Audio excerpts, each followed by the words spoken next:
Salut à tous, merci de nous retrouver pour ce nouvel épisode de Kaboom, votre émission tout spécialement dédiée à la bande dessinée. Aujourd'hui, je vous propose de voyager dans le temps et de nous rendre au Congo, au début de la Première Guerre mondiale. Rassurez-vous, vous serez en compagnie de l'un des meilleurs éclaireurs de la région. J'ai nommé le très singulier Madame Livingstone. Mais avant d'en découvrir plus, je vous propose de regarder la séquence Actu BD.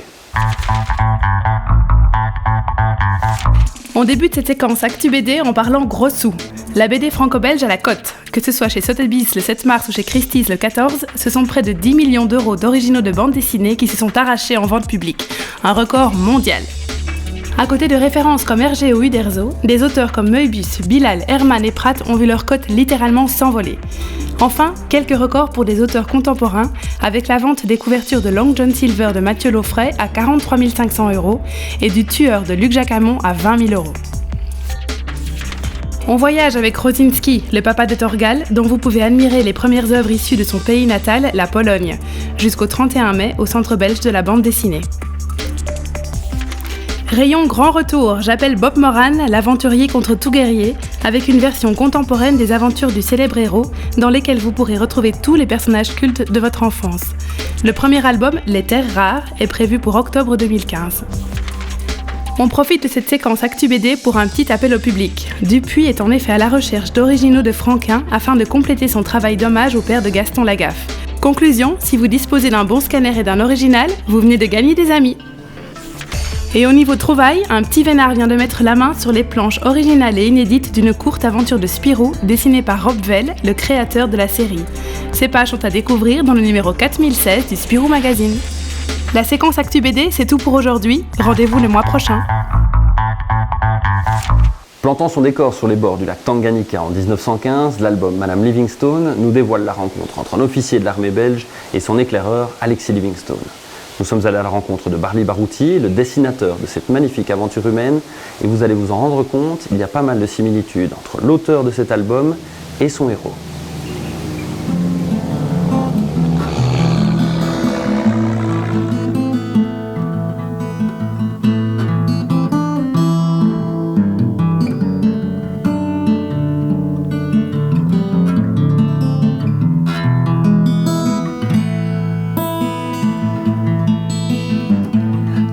Kwa muzuri mimi na wewe,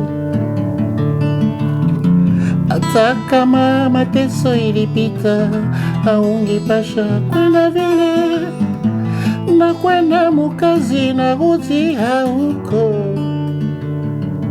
Jusqu'à l'âge de 13 ans, je m'appelais Alexis Livingstone. Dans tous mes papiers scolaires, c'est Alexis Livingstone.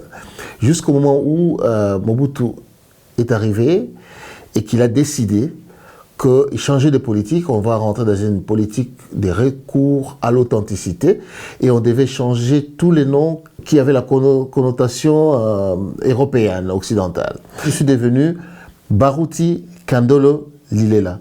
Je me suis dit, bien après le temps, qu'est-ce qui s'est passé? Pourquoi est-ce que j'avais ces noms de Livingstone? C'est ça qui m'a poussé à faire des recherches pour savoir, comme je venais quand même de Maniema, qui est en fait l'est de la République démocratique du Congo, où passait en fait ce qu'on appelait la route des esclaves. Alors je me dis, est-ce qu'il y a des relations? C'est en essayant de suivre cela que je suis tombé sur les écrits, non pas de Livingstone, mais de Stanley. Et comme Stanley, à un moment donné, ne veut même pas attendre parler que Livingstone avait des relations, des rapports avec les autochtones, et là, je me suis dit, pourquoi est-ce qu'il dit ça? Or, dans le peu de textes de Livingstone, il n'arrêtait pas de parler d'une certaine Halima, qu'il appelait ma cuisinière, mon assistante. Et je me dis, il y a quelque chose peut-être qui s'est passé avec ces Halima. David Livingstone, c'était un homme à femme. Ce n'était pas quelqu'un qui pouvait rester comme ça à la mort de sa femme qui s'appelait Marie Moffett.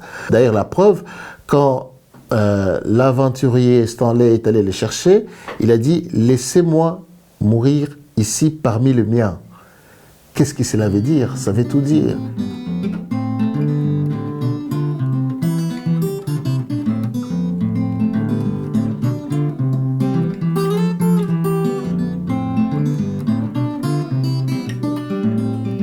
Quand j'ai rencontré Apollo, qui est un scénariste réunionnais, on a commencé à discuter, je lui ai parlé de cette histoire-là. J'ai dit, un jour peut-être que j'en ferai une histoire, mais je sens qu'il y a quelque chose à dire. il y a des choses qui n'ont pas été dites et que ça vaut la peine peut-être que ça soit dit. Et c'est lui qui a imaginé l'intrigue de l'histoire. Alors il a demandé à un autre ami à nous deux, qui est Christophe Cassiori, si Christophe pouvait développer le synopsis qu'il avait mis en place. Et en travaillant, on a mis d'autres choses encore, on a ramené d'autres choses ensemble et ça a donné cette bande dessinée. Ça se passe dans les années 14. Pendant la Première Guerre mondiale, il y a la force publique qui est en fait l'armée congo-belge qui affronte les Allemands qui étaient de l'autre côté du lac Tanganyika. Ça se passe dans cette région-là. Madame Livingstone, comme son nom ne l'indique pas, il ne s'agit pas d'une dame, il s'agit plutôt d'un monsieur qui s'appelle Alexis Livingstone. Et ce monsieur dit être le fils de David Livingstone. On ne l'a pas cru, évidemment. Il est allé chercher un kilt en Ouganda, à Kampala, et avec les kilts, il est revenu pour qu'on l'appelle enfin Livingstone. Mais là, on a commencé à rigoler de lui et on l'appelait Madame Livingstone. Gaston Mercier, c'est l'officier belge qui vient pour sa mission civilisatrice, il vient pour aider les gens à s'émanciper. Et il y a Madame Livingstone, cet éclaireur qui veut faire changer des choses d'une certaine manière. Et là, nous avons un autre son de cloche qui est cet autochtone, c'est Congolais, qui est là, qui veut parler d'autre chose que les gens n'ont jamais entendu parler. Soit on se dit, il est complètement malade, soit on se dit, et si on essayait de voir si dans ce qu'il dit, s'il y a un peu de vérité. Et c'est le rôle que joue Gaston Mercier, qui joue en fait le rôle du lecteur, qui se dit, mais finalement, et si on s'attardait un peu sur ce qu'il dit. Dans l'histoire, à un certain moment, dans une des pages, il y a cette image où Alexis Livingstone dit à Mercier, « Mon lieutenant, merci. » Il dit « Merci pourquoi ? Pour m'avoir écouté. » Ça, c'est très important. C'est ça un peu qui résume l'esprit de l'histoire. Voilà les genres de choses auxquelles moi je m'attends. J'aimerais bien que ça débouche sur ça. Qu'on puisse se parler. Puisqu'il y a eu beaucoup de rendez-vous manqués entre les Congolais et le Belge. Il est impossible qu'on ait vécu 80 ans et qu'il ne soit rien resté. C'est pas possible. Donc il y a des choses qui sont cachées. Le métissage, par exemple.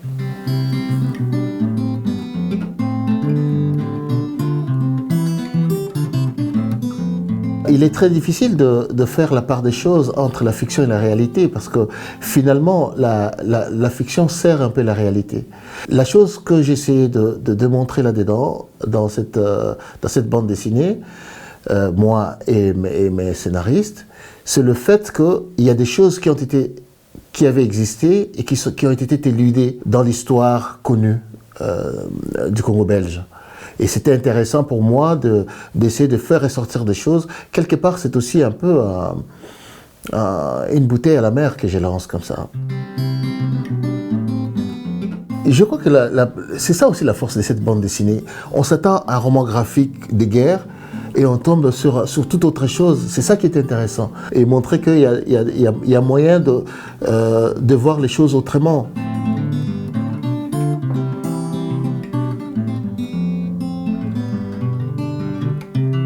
On pourrait dire peut-être que c'est pas un hasard que le Congo soit aussi poussé en Afrique au niveau de la bande dessinée, c'est sûrement pas par hasard, parce qu'on a grandi un peu avec ça. J'ai grandi avec Jerry Spring, avec Tintin, avec Spirou et tout ça. Et c'est ça qui m'a poussé en fait à dessiner. Et pendant très longtemps, tous les personnages que j'ai dessinés avaient toujours une chemise jaune et un pantalon bleu. Ça, c'était par rapport à Jerry Spring. Tout ce que je faisais, je ne sais pas pourquoi, tous mes personnages avaient des chemises jaunes et des pantalons bleus. Et j'ai grandi avec ça. À un moment donné, j'ai eu la chance de venir en Belgique pour un stage au studio Hergé. Et j'ai connu donc Bob Demore. Et c'est là aussi que j'ai connu Johan Demore. Et c'est de là que j'ai commencé à prendre contact avec des gens, entre autres Moebius par exemple. Et voilà, c'était parti, j'ai pris goût, j'avais le virus et j'ai continué. Et aujourd'hui, il y a d'excellents auteurs de BD au Congo. Nous sommes des traditions orales, généralement. Nous avons des traditions orales. Et la bande dessinée peut jouer ces rôles charnières entre l'oral et l'écrit. D'autant plus qu'on sait que l'alphabétisation n'est pas très poussée en Afrique généralement. Et que l'image, le côté ludique de la bande dessinée peut déjà aider à faire passer beaucoup de messages. Du coup, il y a beaucoup d'auteurs qui font de la très bonne bande dessinée au Congo. Je vous parlerai par exemple de Tembo Cash, qui travaille avec André-Paul Duchâteau dans une série qui s'appelle Vanity. Alors il y a quelqu'un comme Pat Massioni qui a fait des BD sur le Rwanda, qui s'appelle Rwanda 94. Et il a travaillé aussi dans des comics américains. Il y a d'autres personnes aussi, il y a des gens comme Ale Paluku. Voilà, il y a énormément d'auteurs de bandes dessinées qui sont au Congo, qui font de la très bonne BD. Voilà, j'espère que cette rencontre vous aura donné envie de voyager en bande dessinée. On retrouve tout de suite la séquence coup de cœur avec les librairies BD World et Slumberland. Et on donne la parole à Yves qui va nous parler des albums qu'il a particulièrement appréciés ces dernières semaines. Mes coups de cœur que j'ai décidé de présenter ce mois-ci sont Undertaker, Le Roi des Ribauds et Gung-Ho. Undertaker, c'est donc un nouveau western paru chez Dargaud, scénarisé par Xavier d'Horizon et dessiné par Ralph Meyer. Et Undertaker, c'est l'histoire de Jonas Crow, un fossoyeur itinérant qui a un passé assez trouble. Il va se faire engager par un magnat de l'or qui, de son vivant, va l'engager pour sa mise en bière. Jonas Crow va devoir enterrer le magnat dans un endroit précis et secret.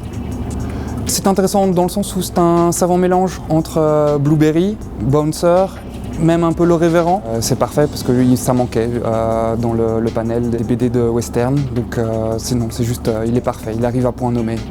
Mon deuxième coup de cœur, Le Roi des Ribauds, scénarisé par Brugéas, dessiné par Toulotte. On est en janvier 1194. Tristan, appelé le Triste Sire, est le garde du corps personnel du roi. Il a été choisi parmi le peuple par le roi pour s'occuper de la sécurité des bas-fonds de Paris. Il va commettre par vengeance un meurtre d'un ambassadeur qui venait voir le roi. Et toute l'intrigue tourne autour du travail que Tristan va devoir faire, c'est-à-dire retrouver l'assassin du dit ambassadeur. Le Roi des Ribauds, c'est sombre, c'est empli de clair-obscur, ça mélange historique et imaginaire, ça traite des bas-fonds de Paris au Moyen-Âge, alors qu'on a en règle générale plutôt le beau côté de la cour du roi, bien fastueuse, bien dorée, etc.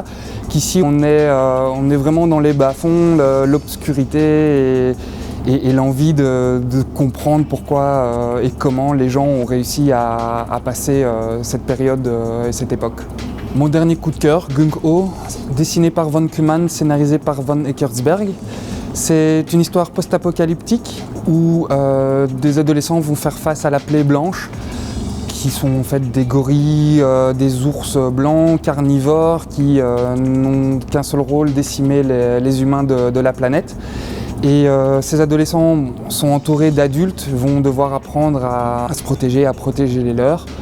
Et ici, on va suivre deux frères, Archer et Zach, qui passent de la ville vers un village, une colonie, la colonie numéro 16. Et ils vont tout faire pour se protéger, mais essayer d'avoir encore un brin d'adolescence et de folie. C'est un album post-apocalyptique où les adolescents ne sont plus des enfants et doivent comprendre les règles de sécurité. Et ils ne sont pas encore des adultes, mais ils le seront proches parce qu'ils doivent défendre leur vie. Donc vraiment très intéressant dans le sens où on tourne beaucoup autour des personnages plutôt que du pourquoi ils en sont arrivés là.